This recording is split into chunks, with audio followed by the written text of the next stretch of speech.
Hello, and welcome back to The Buzz, your home for all things entertainment and campus news. I'm your host, Lindsay Stinger. And I'm Rachel Mangan. And today we have a very special episode of The Buzz with Emma Hurley and Becca Liberto to join us for the entertainment portion later on in the show. So sit back, relax, you're watching The Buzz. When I was in foster care, I never knew when I would have to move, so I always had my suitcase ready to go. Then one day, I was adopted. My new parents opened their hearts and home to me. My parents cook my favorite breakfast for me every morning. My parents take me on trips I never thought I would go on. They gave me a home and an even better reason to use that suitcase. My parents aren't perfect, but they're perfect for me.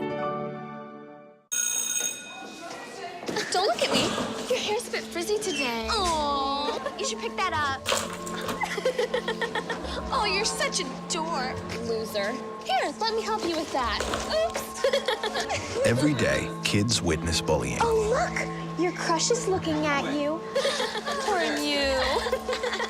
They want to help, but don't know how. See, no one here's gonna help you, because no one Teach your likes you. kids how to be more than a bystander. Visit stopbullying.gov.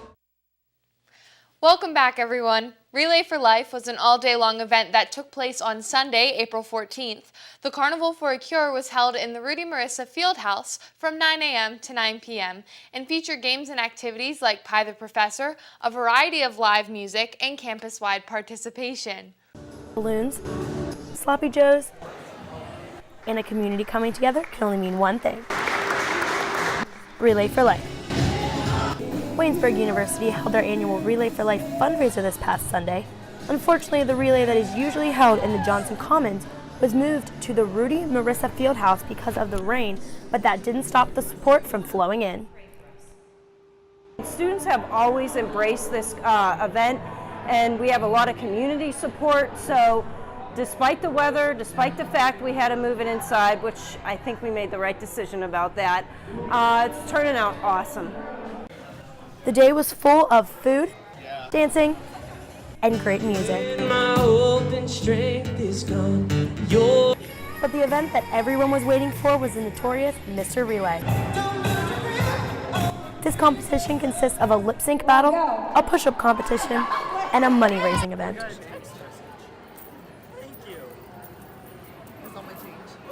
Michael Capelli rose above the rest to reclaim his title of Mr. Relay 2019. I got thrown into it last year on a whim, and I ended up winning.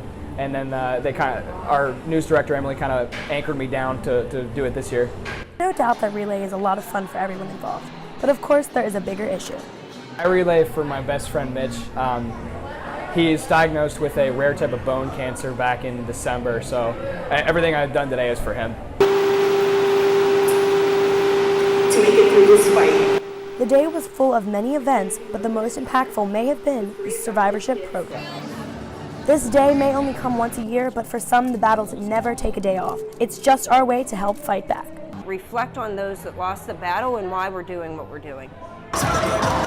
Reporting for WCTV, I'm Lindsay Stinger. Closing out the semester with a bang, students gathered in the chapel parking lot for Waynestock on Friday, April 26th. This event featured a picnic dinner and a variety of long games and social recreation as students prepared to say their goodbyes for the summer. With the semester coming to a close, the stress load is getting pretty heavy. Between final projects, last-minute presentations, and studying for finals exams, it's something that can easily drive you insane. WCTV's Paul Zalakar has more on how to manage that stress in an effective way. Happiness is when your thoughts, your actions, and behaviors all are aligned. They're in harmony. Congruence, because often that's what stress is. We think one thing and it's a different thing.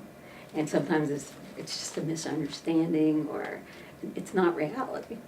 It affects everyone, but there is a common thread among college students. At some point, every student is overloaded with stress. Jane Owen, one of the Waynesburg University counselors, has witnessed it for a while. In the 31 years that I have worked here, I've seen a lot of depressed and stressed out students. Research is showing that across the country in college universities that depression is going up. Jane has seen many different issues such as roommate issues, lack of communication, relationship and family issues, plus grief. For freshman Riley Holsinger, he deals with a full schedule just like other classmates. It's pretty hard being busy all the time and trying to figure out a way to manage all that. Don't worry, there's plenty of different ways to cope and attack stress. Thinking positively and finding an enjoyable activity in your life are easy steps to take. I was just loaded with work like day after day, but normally what I try to do is I'll try to get to chapel on Tuesday. It'll make me feel a lot better about my week. Plus, eating healthier. Fruit's always my go-to food. I just feel a lot better after eating fruit. If you are a student and looking for help, the counseling office is free to any student. They will work with you for career, academic, and personal counseling. We really like students. So please, if you need us, email, call, walk in. We're on the 3rd floor, Stover. One thing Jane believes has ties to an increase in stress includes technology. It affects everyone and not just students. Being glued to screens and worrying about social media is negative towards your stress levels. Just be in the moment. Don't be in the past. Don't think too far in the future. The easiest way for you to remain stress-free is take this, put it down, and make sure to get good sleep and turn off the lights. That's all for campus news. When it comes back, Rachel Mangan will discuss the topics that are happening on the red carpet. Stay tuned. You're watching The Buzz. No more pencils, no more books, no more teachers, dirty looks. School's out! For summer. What this place needed was better graduation rates. So we worked with schools like Henry Ford High, and now they're up 18%. To help us do more good this year, go to unitedway.org, because great things happen when we live united.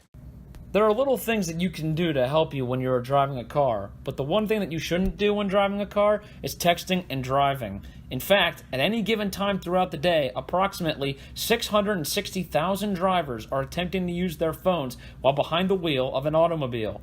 And 11 teens die every day as a result of texting while driving.